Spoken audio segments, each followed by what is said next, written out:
In this video, we are going to learn about another important chart, which is a bullet chart. Over here, we have been given the targets. So our target is or actual achieved, or rather, we can say actual, which is 850. Currently, I have sold 850 items, and the company prescribes that if you have sold 400, then you are modest. If you have sold another 300, which is 700, then you are in line with what others are doing. 400 plus 300 plus 200, which is 900. then you are then you almost achieved 100%. And if you have sold 100 out of 100, or 1000 out of 1000, then you have surpassed the expectation, as in whatever inventory I had, you sold it everything basically. So currently I'm at 850. Now for different employees this figure can be different. Okay, and then how do we basically uh, expect for or how do we project this for different employees? So we need multiple charts. Now let's say if you want to see only for a particular employee, then there is something called as, or we can have, if we have 10 employees, then we can obviously go for the temperature or thermometer chart, where we can have the same line items or the same on the bar chart, and then we can have a thermometer chart which is something like this. However, for the individual employees, there is another option available which is called as bullet chart, which basically says that the structure looks like a bullet. So it's not that it's meant for bullet, yeah, but structure looks like bullet. So over here, the idea remains as simple. You just have to create a stack chart, basically, and you have to switch rows to columns so that you have one single sold item columns. Okay.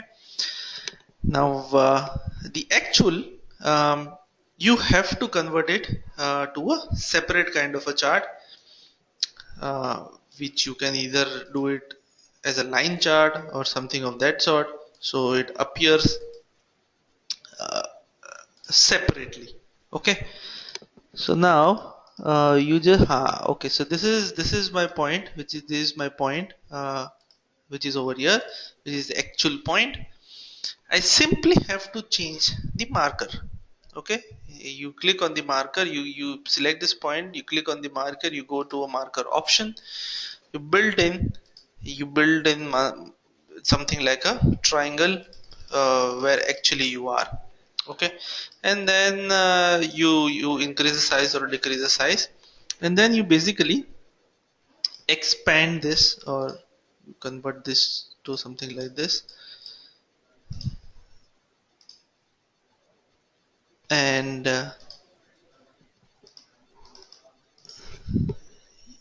you basically highlight the marker over here. So marker is somewhere over here, yeah, and you double click on that, you double click on the marker,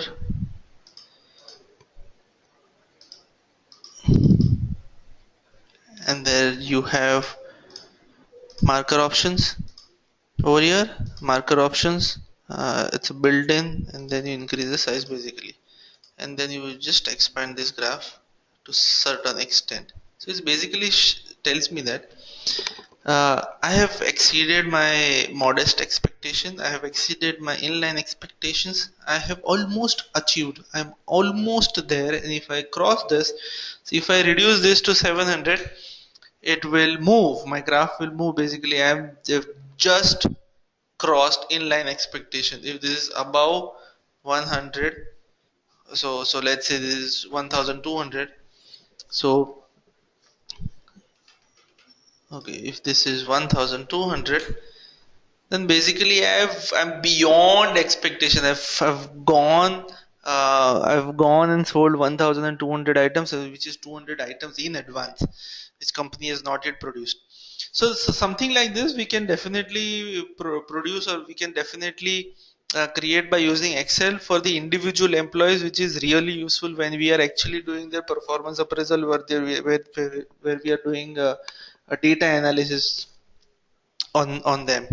So this is a primary premise of creating a bullet chart. We can obviously do it for the other employees or the multiple line items, but this is a basic concept of a bullet chart where it moves like a bullet, or basically if or the structure appears like a bullet. So let's say if this is 800, then basically this is like a bullet. This is the outer structure, and there's something inside. So this moves. So hence the name bullet chart.